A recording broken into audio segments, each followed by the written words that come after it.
Welcome and good afternoon. Thanks for joining us for the fifth episode of the RIA Succession Alpha series. You know, as an advisor, you can feel like you're on an island and you're not quite sure how to approach succession planning. That's what this series solves.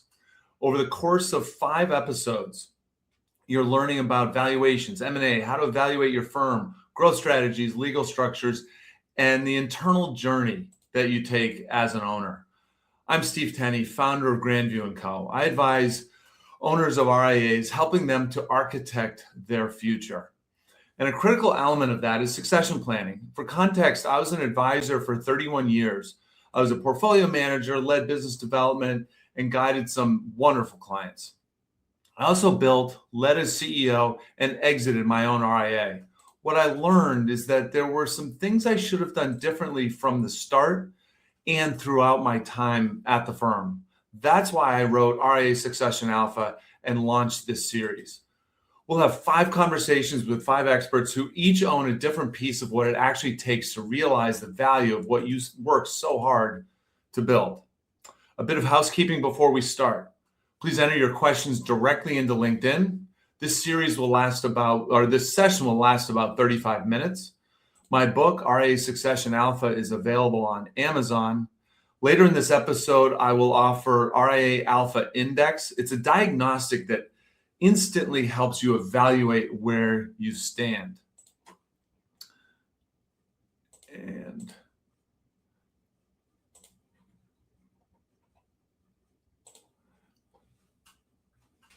okay. 4 weeks ago, we started with a simple question. What's your firm worth? Today, we close with a far harder question. Who are you when the firm is no longer the thing that defines you? Jerome Myers is widely recognized as a leading expert on the human side of business exits. After building and leading a $20 million division with a Fortune 500 company and executing multiple private equity transactions, he helps founders today prepare for what comes after the deal closes. As the creator of the Founder's Exit Paradox and the Next Framework, Jerome works with entrepreneurs to ensure their exit leads not just to liquidity, but to a life that actually fits. In my book, I shared a statistic that most CEPAs know very well, that 75% of business owners experience profound regret within 12 months of selling their company. Not regret about price, but regret about identity. Today, Jerome helps us name and solve that paradox. And welcome, Jerome. Steve, so good to be with you, man. Good to see you. Oh, it's great to see you again. It was really fun to meet you in Nashville for the first time in real life. That was awesome, man. It was a big conference, so grand. I call it, that's the grandest conference I've ever been to. Yeah, it was really quite good. And I wanted to start out just by sharing a little bit of context for our audience. Some of whom know my story, but I can relate to this very well, and it's why I'm looking forward to the session so much. Back in 2010, I had a very serious health scare, blood clots just running throughout my lungs. I recovered from that, but it forced me to really examine what was important to me. And then 2 years ago, I left my RIA, exited the RIA. And congratulations. Thank you. And that led to some real challenges, which largely were based around identity. Like, okay, who am I now? What I was, the firm and I were synonymous. And you take away the firm, okay, now what? So that's why I'm really looking forward to today's conversation. Let's start it off by, I'd like to ask you to share something about yourself that most people don't know. Oh, the thing I always go to is caving. I like to go to foreign countries and go hang out in caves and explore wild caves, as they call them, ones that haven't been paved with walkways, and you never know what you're going to find. Sometimes it's bugs, sometimes it's animals, but it's been a passion of mine and something I truly enjoy that I rarely talk about. In fact, I've probably only shared that in 3 or 4 places. That I like to do a lot of things, and no thanks. I get it. No desire. I understand that completely. Yeah. So Jerome, you've mentioned that you left corporate America when you Yeah. realized that the role offered, plenty of financial benefits, but very little internal deep significance. Was there a moment that crystallized that concept for you? Oh, yeah. Whether it was in the role where I had 175 people on my team or in some of the private equity exits that I've had since leaving, it always came down to somebody coming in after we've achieved or accomplished a goal together and saying they wanted more. And like it didn't matter if we exceeded the goal, because one of the things that we've talked about a lot is, hey, let's figure out how to double the value of this thing or double the revenue. It didn't matter. It was always more. And there was this moment where I was working with somebody that I cared very deeply for. And I asked, well, when is there enough? And they just kind of smiled and was like, it's never enough. The answer is always more. And I was sick. I was like, well, I got to get out. Yeah. Yeah. And then fast forward a little bit, how did you come to start working with founders? So I had my experience, and I went to a conference in Carlsbad, California. I'm in the back of a conference room. The guy's giving a 7-step presentation on how to have a double unicorn exit. And I'm like, "Well, I don't know that it's 7 steps, but I'll listen anyway." And 45 minutes into his conversation, he says, I was sitting on the couch. I told my wife I was going to In-N-Out Burger, and she told me to pick up a job application. And he looked at her and was like, "Hey, I sold the company for 2 billion. Why would I get a job application from In-N-Out Burger?"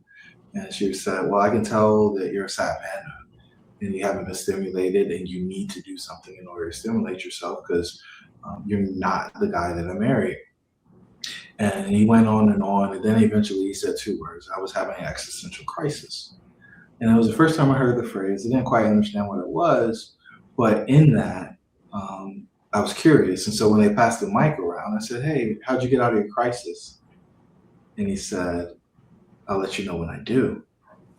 And that for me, because what he described as existential crisis was the exact same thing that I had gone through, it pulled the curtain back. And I realized like money wasn't the solution. It didn't matter how much money you made on the exit.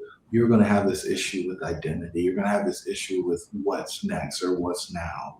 And I went to look for resources because I was like, well, I just felt like I went through because I wasn't work optional at that point, but he is. So he had the resources to go buy whatever he wanted to go buy. And when I went to look for resources, I found nothing.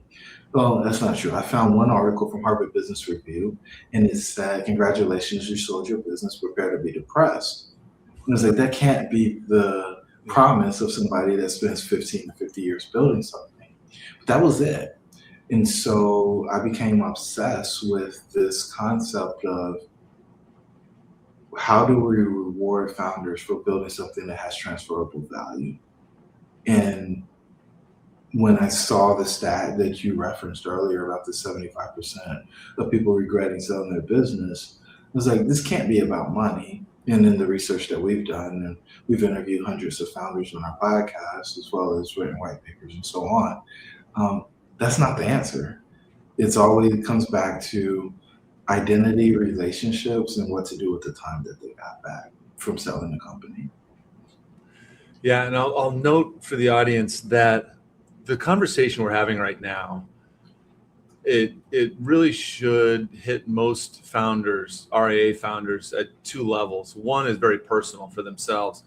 The other is the work that they do with business owners, and understanding the deep issues allows them to be better advisors. In the last week, Jerome, it seems as if I think I've had about 4 conversations that around identity, the feeling like they're on an island, Mhm. um, leadership challenges, and it's all deep thinking, and everyone feels like they're alone. And They so, do. in the business, but after the business, our research shows that they lose 60% of the people that they talk to on a daily basis. And so imagine 3 of the 5 people that you talk to on a daily basis being gone when you sell your business.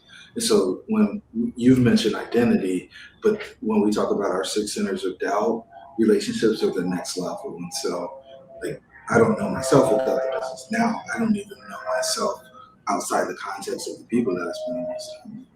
Yeah. So let's go to if someone has a business, they sell it. It's on the surface a successful transaction. The wire hits their bank account.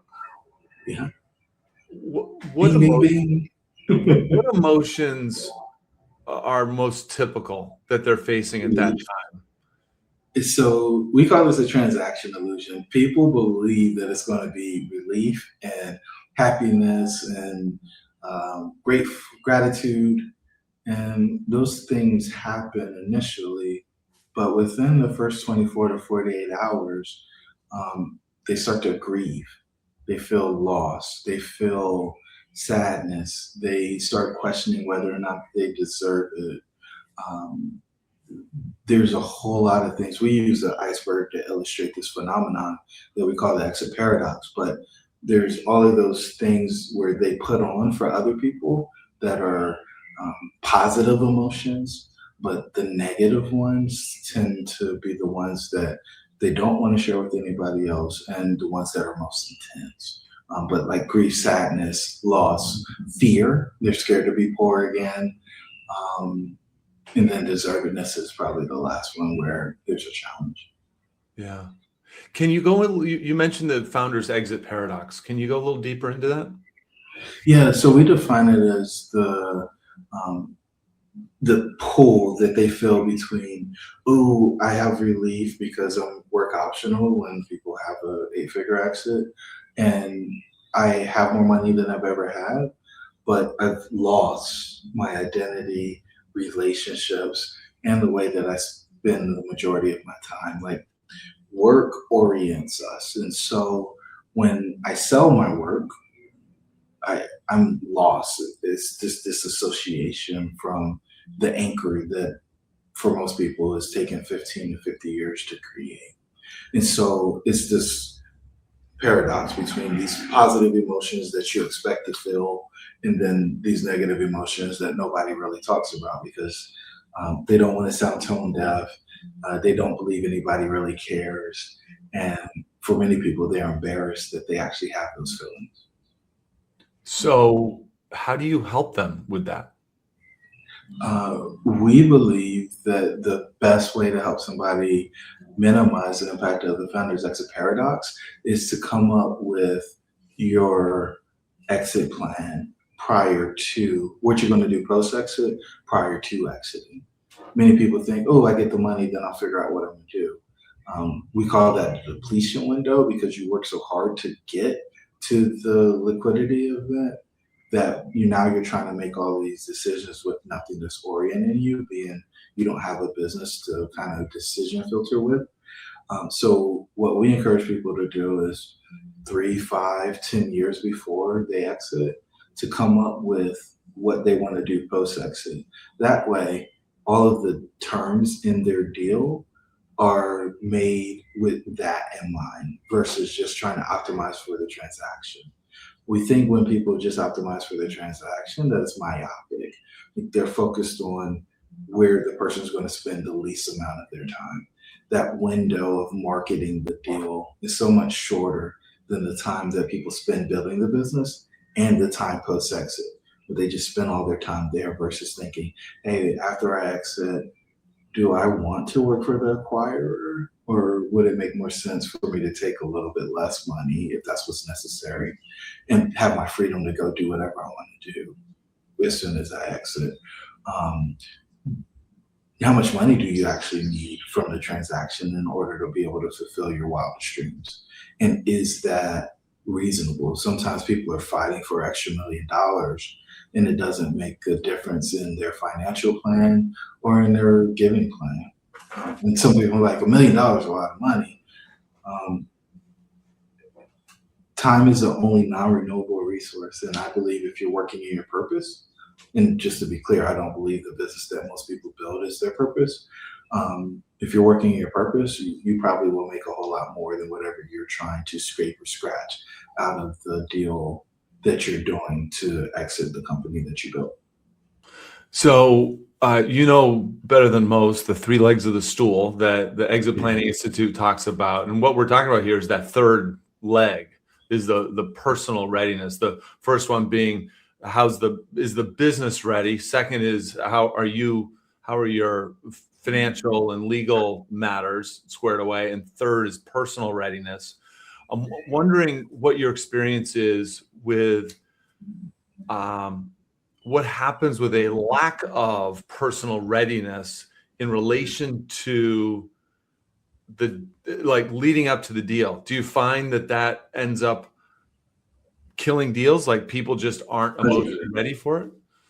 100%. So I believe any founder who exits without being exit ready is going to go through a traumatic experience. And people may think I'm being overly sensationalizing it.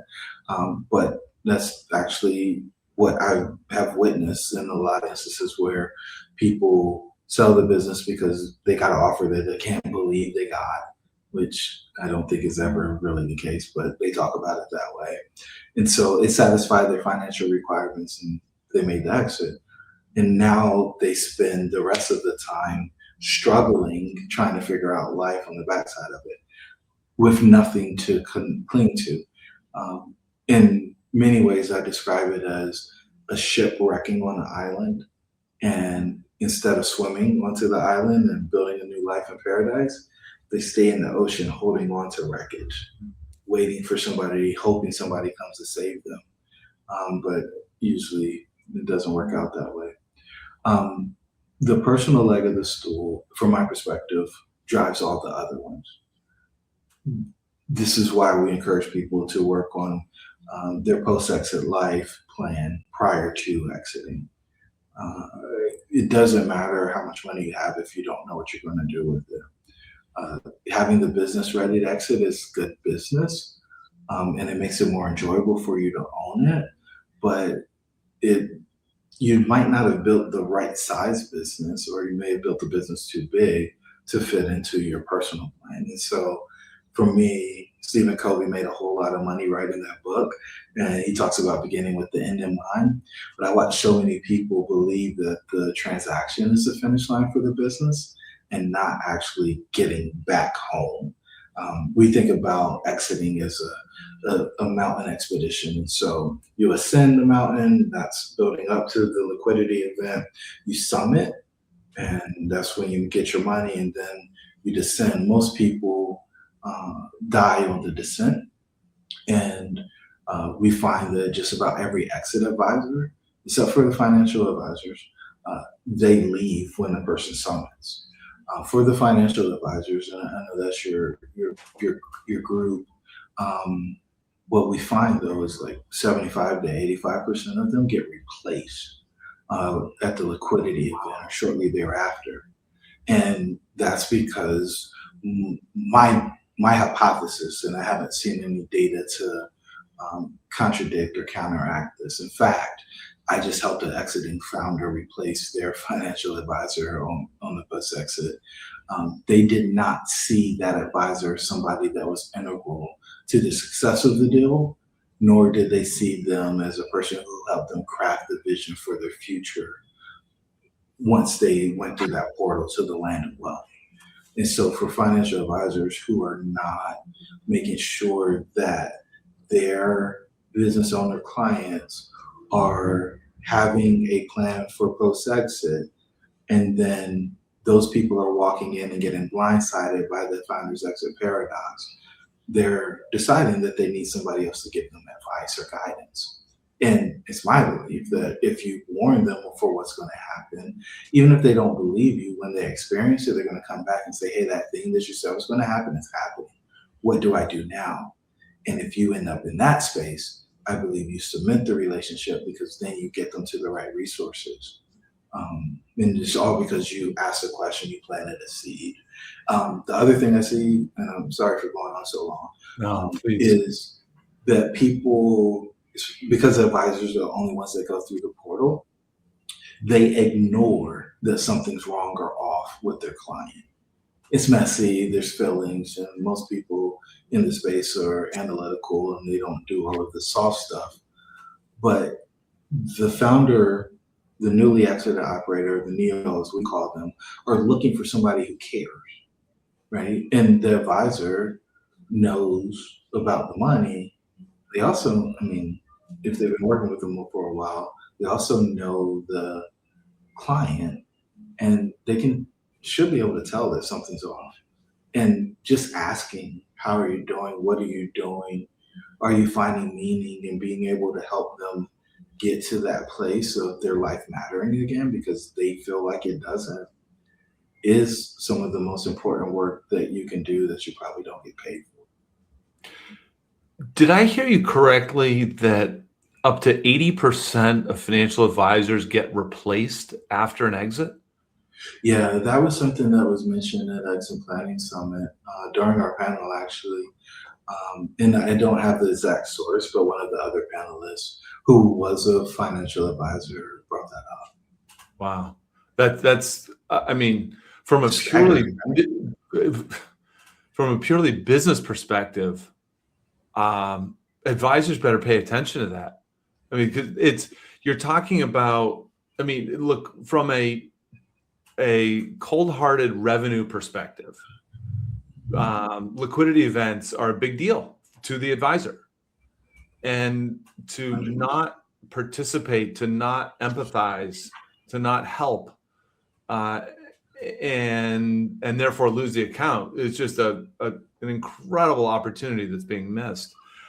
You mentioned you used the mountain climbing analogy, and there's not that I've done much mountain climbing, but I believe there's a saying that going up is optional, coming down is mandatory. You got to come off the mountain, and you don't always have to keep going up. And dealing with, if I could have a rough, connection there, dealing with the emotional side is absolutely required. You have to do it. And I think go ahead. Well, I just was going to offer, a lot of people try to numb it and avoid it. But what happens if you don't deal with it, it manifests in sickness, the loss of the wealth that you worked so hard to get, and the destruction of whatever legacy you've built to that point. And so I agree with, like, when those are the consequences, I agree that you have to deal with it. But if you choose not to, then I think those outcomes are fairly imminent. Yeah. It reminds me, and what I didn't share earlier with the audience is that you contributed to my book, which people can, I think it's right there with the orange alpha on the shelf behind me, which I really appreciate. And in the book, I pound away at the concept of the best possible outcome. And a lot of times that can refer more to the future business structure. But what you're saying is identifying the best possible outcome inside, like to you personally. And it's not that hard to imagine how that then impacts the outcome of the sale. Who the buyer is. Is it internal? Is it external? If it's external, is it private equity? Is it the firm across the street? Is it an aggregator? Whoever, there are all kinds of different possible outcomes that if you have that BPO, that best possible outcome in mind, you are attracted to those solutions, those outcomes that make a lot of sense, that are consistent with the BPO, and you quickly reject everything else. So do you agree with me that identifying the best possible outcome on the personal side can actually have an impact on the structure of the sale? Oh, Steve, the most important thing, everything that you do on a personal side affects everything else. I personally believe, and we've built our whole practice around this, that the personal drives everything else. All of the other stuff is interesting inputs, but if you're going to do it right, if you want a successful post-exit experience, whatever you determine personally in, impacts every decision that you make financially as well as in the business planning. And so, best personal outcome for the owner and the founder to be clear, like, what's the point of building it if it doesn't benefit the owner or the founder? And I just feel like so many people miss that. They forget. In fact, like I pick at people that do deals and say, hey, look, the majority of those folks are only loyal to the transaction. Yeah.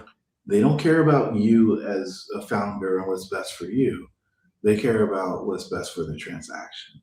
And when that happens, I believe that things are out of whack, they're out of sync because the business isn't hiring you. The founder is for exit advice. The point well taken. And I think about the folks in the RIA M&A world, and I think there are some that care about the post exit, and that ought to be part of due diligence in terms of picking an investment banker, and you want someone who's going to think beyond just the trade. And that it's easy to see how that could impact the entire process and the outcome. Well, they're not incentivized to do it. And like our book, Exit Expedition, talks about the industry that has been built on how do we get to the liquidity event, and the founder, if they have enough money, they'll figure it out. And that's grand opening, grand closing. There is nothing else that matters. If you get paid at the transaction, you go away. Again, the advisors are the only people in the traditional model that go through, but even they're getting switched out if they're not really digging in and helping the newly exited operator understand what life on the other side of the exit looks like. So advisors and people in the RIA world love frameworks. And you've got a framework. I'd love for you to share the next framework, which is nourish, evaluate, explore, and transcend. So can you walk us through that? Yeah. So we believe that most owners, founders don't ever take any time to rest and actually reflect on what's happened on their journey. In fact, that leaves them in a space where they believe that they're only good at the thing that they've been doing. They figured out how to make money, they hire people, and that service or product is solving a problem for all the people that are buying it. What many of them don't realize is many of the skills that they develop and the network that they have is transferable to solve other problems. And we believe that if we can help a founder figure out a problem and a group of people that have that problem, then we can help them understand what purpose is for them post-exit. And if they have that purpose, then they can get really excited about it, then passion comes as well. So in the nourish phase, we figure out the people, the problem, which gives us purpose, and then show them how all of the skills and resources that they've developed over time can be utilized for them to go from the person that has the identity that they have to the one that has the identity of working with those people and solving that problem. From there, then we move into evaluate, which is looking at the different ways that you can solve that problem. Because there's a bunch of different mechanisms or modalities you can use to help a group of people with a problem. And it's just like what actually fits for your post-exit life. And there's some experimentation there, but you really dig in deep when you're exploring. And so you're figuring out how you actually do it. Right? This was conceptual up until this point, and now you're digging in. It's like, oh, let's explore this. Let's actually talk to people. Let's see if we can really get this dialed in so that we can know that we're making an impact. And then once you figure out the way that you want to do it through that exploration, you want to step into that new identity. You want to step into that next phase of your life. We talk about stepping through the portal to that land of wealth and being that person You know, see, it's really difficult for people to answer the question, "Hey, who are you and what do you do?" on the backside of an exit.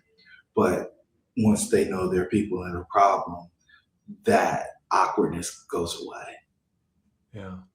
So in my book, I've got a concept with a really fancy term. It's do it anyway. Uh, and the belief is that almost all of succession planning is really about business planning, and that it can help. Good business planning, good succession planning helps the business today, and helps you with an eventual exit. Do you subscribe to that belief? And how does walking someone through this process that you just described help the firm thrive today? Yeah, so you kind of hinted at this earlier, but I didn't go deep down the hole. When somebody isn't sure about what they're going to exit to, they only know what they're exiting from, they introduce uncertainty into the process. And so they're like, I want to sell, I don't want to sell.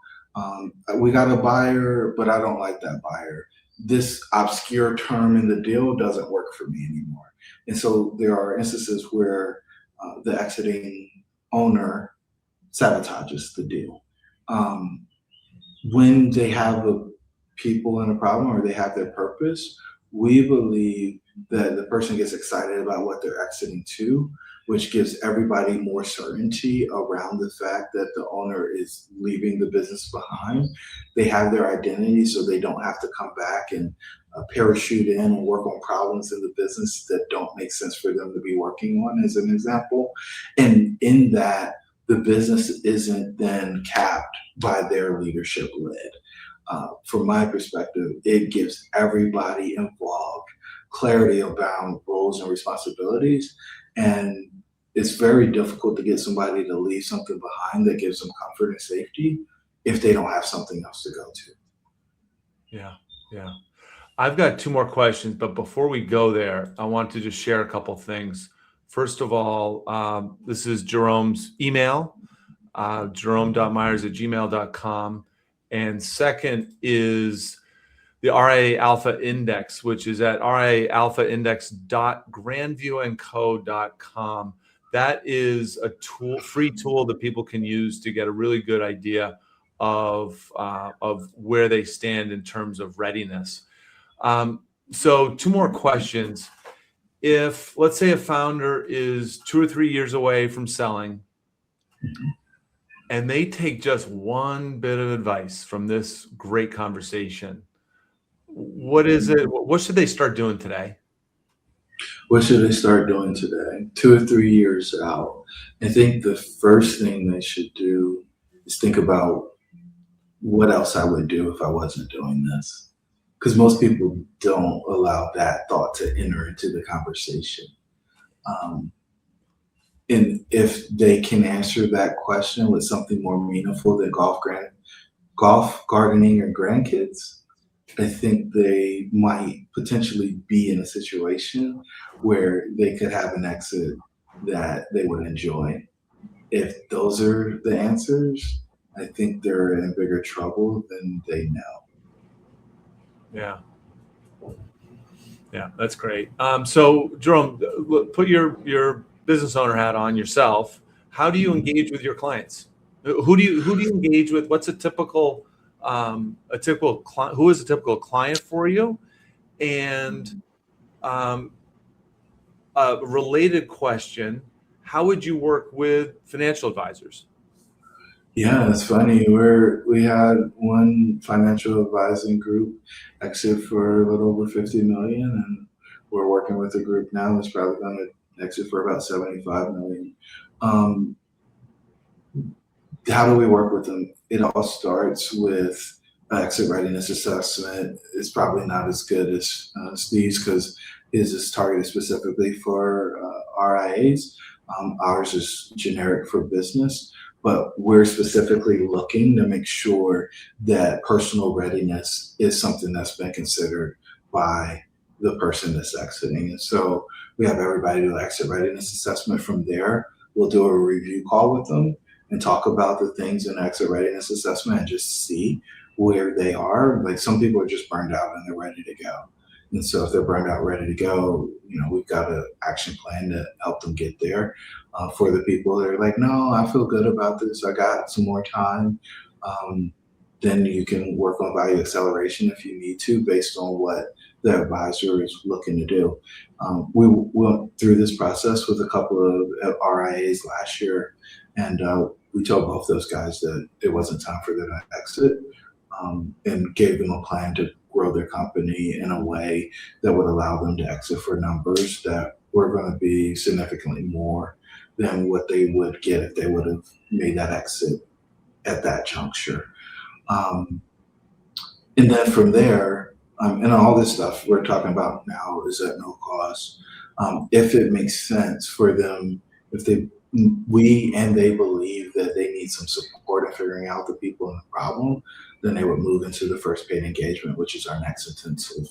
And that's two 2-hour sessions. The first 2 hours, we interview people to understand exactly how they got to the place where they are right now. And then we take the next 2 hours and tell them about themselves. And the only thing that we tell people to do in that second part of the engagement is to argue with us about what we got wrong. And everybody that goes through that process laughs like you did. And they come in a little bit defensive, which is what we want. And then over the process of the 2 hours, you're gaining trust, because most people say they've never been seen the way that they were seen in the experience. And we know them as well or better than their spouse at that point. Yeah. I'd really encourage advisors, firm owners to not only engage with you for their own work, but also the work they do with their clients. Again, this entire conversation applies to the RIA owner and all advisors who are working with business owners. Like, it's so important to develop that deep understanding. So Jerome, just to wrap things up, I'd like to thank you again for joining us. I consider myself very fortunate to have gotten to know you over the last 2 years. And you're an incredible resource and an even better human being. So thank you. No, my friend Steve, thank you so much for having me, man. I really hope that this thing gets the reach and attraction that it deserves. You're doing a great service for all those out there who are thinking about exiting, and just grateful to know you and the work that you're doing in this space. All right. Thank you so much, Jerome. Yes, sir.